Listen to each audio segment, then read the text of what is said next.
Phi Beta Sigma got soul. Hi, my name is Donnell Buggs. I am the Director of Bigger and Better Business for Kappa Upsilon Sigma chapter of Phi Beta Sigma Fraternity Incorporated. And once again, we are celebrating August, which is the National Black Business Month. And we have with me today and with us today our very own Senator Troy Singleton, who's going to talk to us a little bit about his perspective as it relates to Black-owned businesses here in our community. So, Brother Senator, thank you so much for participating in this interview, and we're going to jump right into it.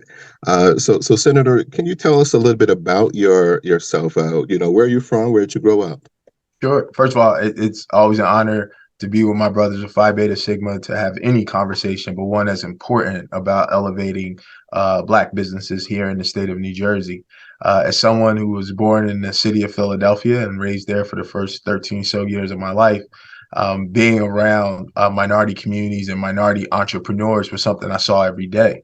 As our family moved to southern New Jersey and grew up in Willingboro, got a chance to continue that growth and evolution of thought as it relates to the development of minority entrepreneurs and Black business leaders. So this conversation isn't new to me, is one that I'm excited about because it comes from so many folks that I saw each and every day making our community better as they enhanced and started their own businesses. Wow, that's amazing. So start off in Philly, made your way to Willingboro, and so great town and thriving town, great people, and so that's amazing. And how did what really inspired you to get into politics? So by happenstance, quite honestly, in college, I had an internship in the state capitol. And frankly, it was one of the few paid internships I was able to get when I was in college. And at that time, getting paid internships was something I was on the hunt for. But that being said, though, once I got there and got a chance to interact with legislators and understand the government process from that side of things, I was hooked. And it's something I said, I got to figure out a way to get involved in.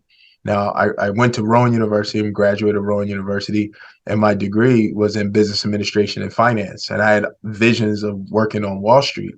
But when I really got the bug in me about government, seeing how the process goes forward and how we can make good public policy that affect people's lives for the better, I wanted to be a part of it. And luckily enough, shortly thereafter, two gentlemen who won for office in the community in which I grew up in the 7th legislative district that I'm privileged to represent today. We're looking for someone to be a staffer on their race, and someone remembered me from my days in Trenton. Said I grew up in Willingboro, be a good kid to give a shot to, and the rest, as they say, is history. That's how I began. That's amazing. Thank you for sharing that. As you know that. Again, this is National Black Business Month. I'm curious to know your perspective on how you view the current state of support for Black-owned businesses in New Jersey. So, it's always good to have that conversation as it associates with data, because I think anecdotally we may feel a certain way, but sometimes data tells us a different story. And earlier this summer, there was a study that came out, an organization called Lindio, put out a study about the best and worst states for minority entrepreneurs. And the study showed that New Jersey was the 5th best state for minority entrepreneurs to succeed, which is telling. I mean, when you think about it. And the reason why, it was stated that there was more money per capita in business loans to underserved communities compared to our national average. So for every per capita dollar that's spent, $399 per capita in business loans were being invested in underserved communities compared to the national average, which is around a little over $350 per capita. And why that's important is, as you know, Donnell, like you got to have these financial resources to actually help these startups and businesses grow. And it's important to recognize that while there's a lot of conversation around what New Jersey is not, one of the things that it is open for business. And it has demonstrated that by making sure it puts those resources back in front of entrepreneurs who want to see and grow their businesses. And New Jersey has an amazing coaching program through its small business networks that it has in place, through its various chambers of commerce to help grow minority businesses. And frankly, the work that we've done from a legislative standpoint, much that I've sponsored and led on, to try and drive more opportunity to minority businesses, not just in things like the cannabis space, which we've been a leader on, to try and make sure it's equitable so that not just big corporations, but everyone has an opportunity to grow in this space. But things like minority entrepreneur sort of biannual sort of work sharing programs where the state of New Jersey will have what's called as vendor fairs almost, where businesses associated with the African American Chamber of Commerce, as well as other chambers of commerce that are affinity groups, will have an opportunity to partner with larger scale general contractors so that they can actually have opportunities to bid on state contracts where they couldn't do it just independently because they don't have the bandwidth to do it, or know, hey, I can be a sub for somebody, but I don't know who is the main player to be a sub. It was to bring people together. So we're aggressive in this approach to make sure that the opportunity train is really equitable and done in a way that we have to be intentional about it. And it's something I'm proud to continue to press on. Absolutely. Absolutely. And you're doing a fine job as well at doing it. So I know that the audience, as well as myself, appreciates the great work that you're doing. I read an article where it says that about 46% of African American business owners feel that raising capital was one of the unique barriers to their business. What are some other programs or resources that you know of that are in place to address some of these unique challenges that entrepreneurs, and particularly African American entrepreneurs, are facing in starting and growing their business? Well, I would point anyone who is in the process of starting out their business or growing their business to engage quickly with the New Jersey Economic Development Authority. The New Jersey EDA, as it's known, our Economic Development Authority, is the clearinghouse for all economic incentive programs that the state has. And there are several that are really focused on trying to drive greater engagement for minority entrepreneurs to be able to move forward. I encourage folks to visit their website and look through the various programs that they have in place, because there are so many also that are geared to underserved communities, frankly, to help them be able to grow. So entrepreneurs, especially from some of our more challenged cities from a socioeconomic standpoint, we want to make sure that there's a lot of homegrown businesses there. So there are targeted economic incentive programs that are geared toward those communities.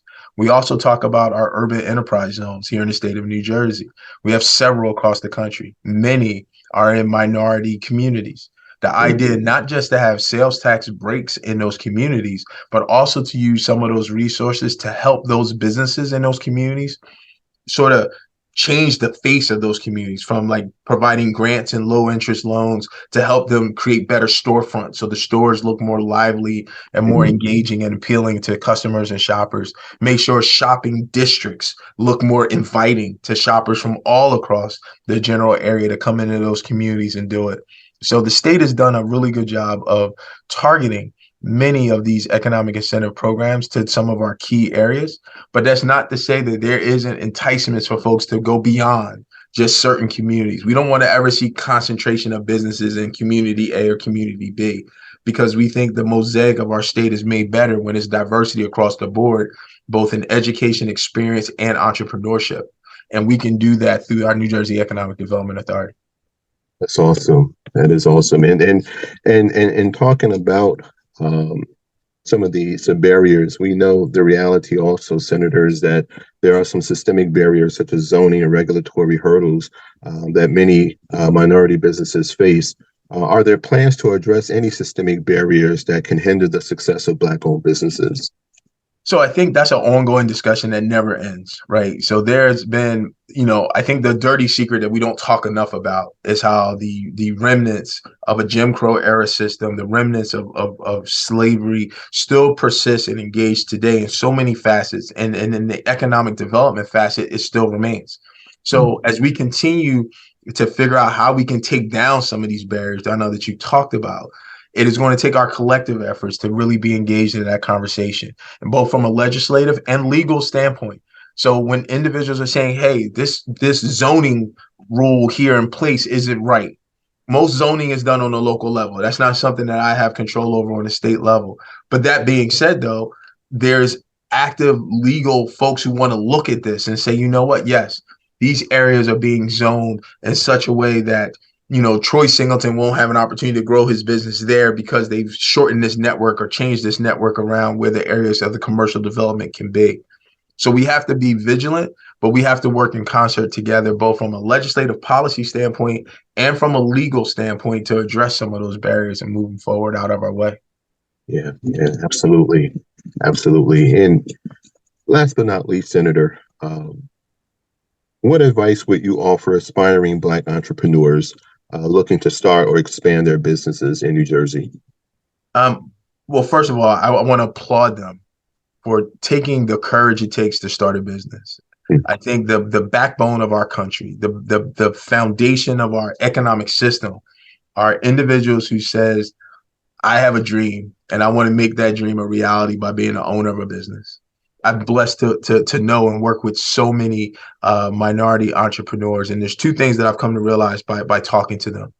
One, the level of perseverance that it takes to be able to succeed, not just in business, but with some of those social barriers down now that you talked about, is exemplary. And those are the type of people we want to build upon. And secondarily, if given an opportunity, not a handout, if given an opportunity, those business owners will flourish and find their ways forward. So for me, I want to encourage people that if you think you have the better mousetrap, as they say, and you think you can do it, then really start investing in yourself to be able to do it. Investing in yourself meaning, I remember my old boss told me this story, and it was so key. He wanted to open a restaurant, but he had to work in a restaurant. He had to work at every layer of a restaurant. He was a waiter. He was a cook, short order cook. He ultimately became a maitre d', but then he also had to do some of the back office stuff for a restaurant. He did that over several years to understand and know the business. Once he did that, then he worked with his bank and frankly, his family bank, to get the resources necessary to start his own restaurant and be able to move that forward. And he's still, to this day, still successful. He often points back to that foundation of actually learning the business. Anyone who's starting a business, you can't just think, you know what, I think I can do it because I saw someone else do it. You really got to be ingrained in it to understand the nuances of it. And what better way sometimes to do that without risking your own capital, by being in with someone who can help you do it. Mentorship in every aspect of our life is critically important. And I think for entrepreneurs, having good mentors to give them the foundation to build off of is something that can carry them forward. So those young brothers and sisters with the dream of being business owners, get in the business that you want to ultimately run yourself. Learn it. Learn it well enough that then you can master it and take it to your next step where your money will be at risk and your name will be on the line. That would be my advice and suggestion. Think really hard about how you're going to do it, but get the experience first before you take that leap of faith. Great advice. So investing in yourself, find out, what is it you want to do, have the drive, put in the work. It's not easy. And making sure that you're collaborating with mentors, people who can guide you and direct you in the right direction. That's what I'm getting, to be successful. Thank you so much, Senator Singleton, for that great advice, for great words of encouragement to those who are out there that's going to be watching this, and just some insight into, what we can do collectively to thrive, and encourage our Black entrepreneurs. I know I said this was going to be the last question, but I do have one more for you because you're a very busy man. I see you all over the place. Just a couple of weeks ago, you sponsored back to school event, and then after that, there was a jazz festival that we have annually at Willingboro. You sponsored the summer restaurant week just last week, and this week we have the annual free back to school haircuts at Mongoose Barbershop that you're sponsoring as well, located right here in Cinnamon, New Jersey, from 8 to 4 for kids under 12 and under. I'm curious to know, when do you find time to take a break from all the work that you're doing? You're all over the place. What do you do for self-care? How do you find that? I appreciate that. Right. So public service and the work that we do is critically important to me. And I've been blessed. We talked about mentors. I've been blessed by having so many people in the course of my journey who poured their wisdom into me to help make me a better person. And while I can't, pay each of them back financially, I can pay it forward. and I try and pay it forward each and every day by trying to do something to make my community better. And frankly, it never feels like work when I do those things, right? We were just giving away backpacks again last night to kids and talking to them. And like I said, we'll be at Mogul's Barbershop on Saturday, giving kids free haircuts, which we've been doing for years and years. It's our opportunity to stay close to our bosses, which is what I call the people I'm honored to represent, my bosses. It's our opportunity to stay close to them and let them know that public service still matters. And it matters if you're out there touching the people you work for. That's how I get to be better at my job. And that's how they get to know me. And for me, it's the highlight of my job when I get to do that. So I look forward to it. And, you know, someday we'll catch a nap as we go on this journey. So we'll do that too. Somewhere in between there, right? Yeah, indeed. Brother Senator, thank you so much once again for that. New Jersey Senator, proud member of Phi Beta Sigma Fraternity. We appreciate you. We applaud you for the great work that you're doing. Continue to do the great things, serving our community. I know I speak on behalf of the community when I say I appreciate everything that you're doing. Thank you so much. Thank you very much. Have a great day. Be well. You too. Be blessed. Take care. Bye-bye.